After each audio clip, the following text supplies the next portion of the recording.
آج آپ بڑے شارٹ نوٹس پہ یہاں آئے. دیکھیں آج جو میں آپ سے کچھ گزارشات کرنا چاہتا ہوں ان کا فوری پس منظر تو کل کی بھیانک رات ہے. دیکھیں کل رات پورے ملک میں اور خاص طور سے پنجاب میں اور خیبر پختونخوا میں اغوا کا گمشدگیوں کا ایک بھیانک کھیل کھیلا گیا. شاہ محمود قریشی صاحب کی بہو، ایک نوجوان خاتون جس کا کوئی تعلق نہیں ہے سیاست سے، زین قریشی صاحب کی اہلیہ، ان کو جس طرح سے ان کے بندوقوں کے سائے تلے ایک نامعلوم گاڑی میں بٹھایا اور اس کے بعد 4 گھنٹے وہ محبوس رہیں. ہم سب جو ان کے گھر پہنچے، ان کے والدین، ان کے دیگر اہل خانہ، ان کے ساتھ وہ 4 گھنٹے کیسے گزرے. بیٹی 4 گھنٹوں کے لیے نہیں، آپ کو کیا معلوم کہ وہ کہاں گئی، کون لے گیا. وہ 4 گھنٹوں بعد واپس آئے گی، 40 گھنٹوں بعد واپس آئے گی یا واپس نہیں آئے گی، کچھ کسی کو خبر نہیں تھی. ایک تاریک رات تھی اور ایک خاموشی تھی، جبر کی خاموشی.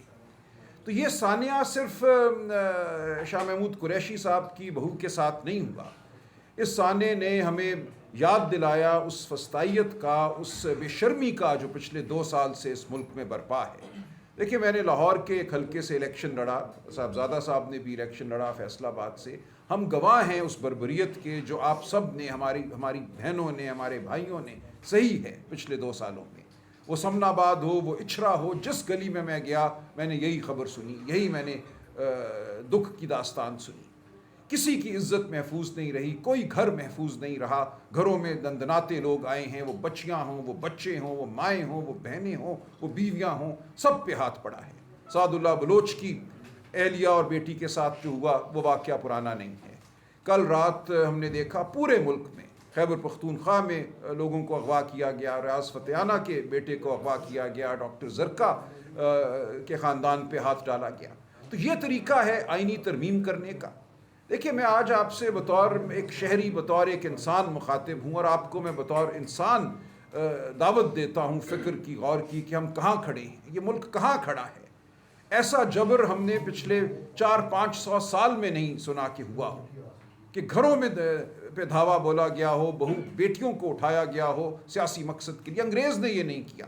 1860 میں جو انگریز نے قانون بنائے، جو ضابطۂ فوجداری بنایا، اس میں لکھ دیا کہ گھر میں داخل نہیں ہوگا کوئی، بہو بیٹیوں کو، خواتین کو طلب نہیں کیا جائے گا تھانے میں. یہ تمام چیزیں انگریز نے 1860 میں لکھی تھی، جن کو آج ہم 2024 میں پامال کر رہے ہیں. کوئی قانون نہیں ہے، کوئی شرافت نہیں ہے، کوئی میں سمجھتا ہوں اس وقت قاعدہ نہیں ہے، کوئی بے شرمی کی حد نہیں ہے جس کو ہم پھلانگنے کو تیار نہیں ہیں. اور کہا یہ گیا اس بچی کو، میں موجود تھا جب وہ بازیاب ہوئی، جب وہ واپس آئی، اس کی تمام بات کل رات میں نے سنی شاہ محمود صاحب کی بہو کی. اس نے کہا مجھے ایک ہی بات کہی گئی، بدتمیزی نہیں کی گئی اس کے ساتھ. 4 گھنٹے اس کو نہیں پتا تھا کہ اس کے ساتھ کیا ہونا ہے. وہ ایک بند کمرے میں تھی، باہر بندوقیں تھامے لوگ کھڑے تھے. وہ کہتی ہے مجھ سے جو بات کی گئی، ایک صاحب اندر آئے اور انگریزی میں مجھ سے بات کی انہوں نے کہا یہ جو ہم نے آپ کو اٹھایا ہے یہ اس ملک کی معاشی ترقی کے لیے ضروری ہے. یہ ہم ایک سگنل دے رہے ہیں کہ ہم اس ملک میں معاشی ترقی کے لیے ہر قدم اٹھانے کو تیار ہیں. یہ وہ قدم ہے جو آپ اٹھائیں گے معاشی ترقی کے لیے؟ آپ اس ملک کو کیا بنانا چاہتے ہیں؟ قبرستان میں معاشی ترقی ہوا کرتی ہے، بے شرمی میں معاشی ترقی ہوا کرتی ہے. یہ وہ لوگ ہیں جو آج اس ملک پر قابض ہیں، جو یہ سمجھتے ہیں کہ وہ اس ملک میں معاشی ترقی برپا کریں گے جبر کے ذریعے. وہ طالب علم ہوں، طلبہ ہوں، احتجاج کرتے ہوئے ان پہ ڈنڈے برسائے جائیں گے، گولیاں برسائی جائیں گی، واقعات کو چھپایا جائے گا، کیا ہوا کیا نہیں ہوا حقیقت سامنے نہیں آئے گی. ایک خوف کا سما ہوگا جس میں آپ کہتے ہیں کہ فیکٹریاں چلیں گی، دوڑیں گی، آپ کہتے ہیں کہ اس میں روزگار پیدا ہوگا. آج مجھے کوئی کم عمر شخص، نو عمر شخص، نوجوان ایسا نہیں ملتا جو اس ملک سے بھاگنے کا ارادہ نہیں رکھتا. میں حقیقتاً یہ کہتا ہوں. میں بہت یونیورسٹیوں کالجوں میں جاتا ہوں، مجھے بلایا جاتا ہے لیکچر دینے کے لیے، نوجوان نسل سے گفتگو کرنے کے لیے، اور میں پوچھتا ہوں ان سے کہ کون اگلے 30 سال 40 سال اپنے دیکھتا ہے کہ اس ملک میں آپ پھلے پھولیں گے، آپ اپنا کیریئر جو ہے یہاں بنائیں گے؟ میں کہتا ہوں ہاتھ اٹھاؤ. 100 کے مجمع میں، 100 کی کلاس میں شاید 1-2 ہاتھ اٹھاتے ہیں جو کہتے ہیں کہ ہم اس ملک میں اپنا مستقبل دیکھ رہے ہیں. تو آپ نے کیا برپا کر دیا ہے؟ آپ نے اس ملک میں جو بنیادی ایک رشتہ ہوتا ہے ریاست کا شہری کے ساتھ، ریاست کا اپنے بچوں کے ساتھ، اپنے نوجوانوں کے ساتھ، اس کو آپ نے تار تار کر دیا ہے۔ اور آپ کہتے ہیں ہمیں IMF سے لون مل گیا، اب یہ معیشت دوڑے گی، ہم نے SCO کانفرنس کر دی، اب یہاں پر فراوانی ہوگی۔ کس چیز کی فراوانی ہوگی؟ جبر کی، ظلم کی فراوانی ہوگی۔ تو میں آپ سے گزارش کرتا ہوں کہ جو کچھ اس ملک میں ہو رہا ہے اس کو چھپائیے نہیں۔ دیکھیے، ہمیں یہ کہا گیا عمران خان صاحب کے حوالے سے 3 اکتوبر کو آخری ان سے ملاقات ہوئی، اور یہ کہا گیا کہ اب 19 اکتوبر سے پہلے ان سے ملاقات نہیں ہوگی۔ ایک 16 دن کا وقفہ تاریکی میں ڈوبا ہوا، نہ ان کی صحت کے حوالے سے کچھ بتایا جائے گا، نہ کسی اور حوالے سے ان سے کوئی ملاقات ہوگی، نہ وکلاء کی، نہ سیاسی رفقا کی، نہ خاندان کی۔ 8 اکتوبر کو ان سے ایک میٹنگ طے تھی، جو جیل مینول کے تحت ایک حق تھا خاندان کا ان سے ملنے کا، ایک قاعدہ ہے جو دیا ہوا ہے قانون میں، اس حوالے سے عدالتوں کے فیصلے بھی ہیں، بالخصوص عمران خان صاحب کے حوالے سے، کہ ان کی ملاقاتوں پہ قدغن نہیں ہوگی۔ 8 کو وہ نہیں مل پاتے، ان کی میٹنگ جو طے شدہ تھی اس کو منسوخ کر دیا جاتا ہے۔ ان کی ایک ہمشیرہ جو آزاد ہیں اب بھی، باقی 2 تو جیل میں ہیں جن کو ناحق گرفتار کیا گیا، وہ آتی ہیں اسلام آباد۔ میں ان کی طرف سے ایک پٹیشن دائر کرتا ہوں، وہ ہائی کورٹ میں لگتی ہے۔ ہم یہ استدعا کرتے ہیں کہ انسانی رویوں کے تحت آپ ایک ہمشیرہ کو یا ایک ایسے ڈاکٹر کو جس پہ انہیں اعتماد ہے، خان صاحب کو اور ان کے خاندان کو، ان کو 20 منٹ کے لیے صرف ملنے دیجئے خان صاحب کو، تاکہ جو کروڑوں لوگ پاکستان میں اس وقت تشویش میں مبتلا ہیں ان کی تشویش ختم کی جا سکے۔ عدالت نے بدقسمتی سے ہماری درخواست رد کی۔ میں پورا دن اس دن عدالت میں بیٹھا، 4 بجے ہمیں بتایا گیا، 9 بجے صبح ہماری جو استدعا تھی وہ سنی گئی، کہ ہمیں قابل غور نہیں سمجھا گیا ہماری استدعا کو۔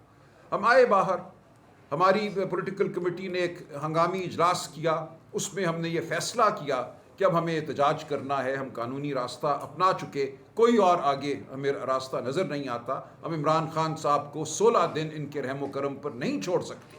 ہم سب تشویش میں مبتلا تھے، خان صاحب کے حوالے سے، ان کی صحت کے حوالے سے، ان کی فکر تھی ہمیں۔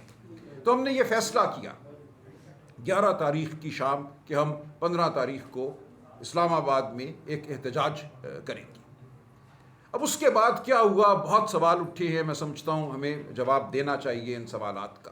ایک بیانیہ ہے سوشل میڈیا پہ، یوٹیوب پہ، وہ قائم کیا گیا، ہم پہ غداری کا الزام لگایا گیا، ہم پہ بزدلی کا الزام لگایا گیا۔ تو اب میں سمجھتا ہوں ضروری ہے کہ ان تمام الزامات کو دیکھا جائے، کس حد تک ان الزامات میں صداقت ہے اور کس حد تک معاملہ کچھ اور تھا۔